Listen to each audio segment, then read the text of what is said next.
కూడా తన పార్టీ అనుమతించకపోతే అది ఆయన అవమానంగా భావించినాడు. తన తండ్రి కీర్తికి, తన తండ్రి ఆత్మకు అవమానంగా భావించి ఆయన బయటకు వచ్చి ఒక పార్టీ పెట్టుకున్నాడు.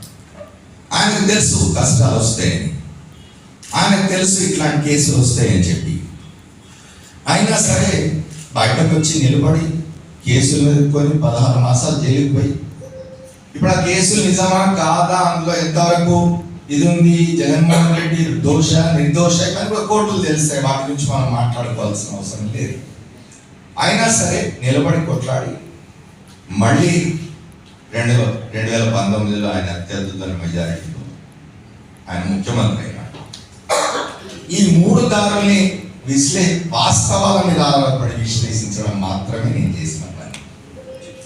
ఇందులో ఎవరైనా నేను ఒకళ్ళ అభిమానిని, రాజశేఖర రెడ్డి గారిని అభిమాని కాబట్టి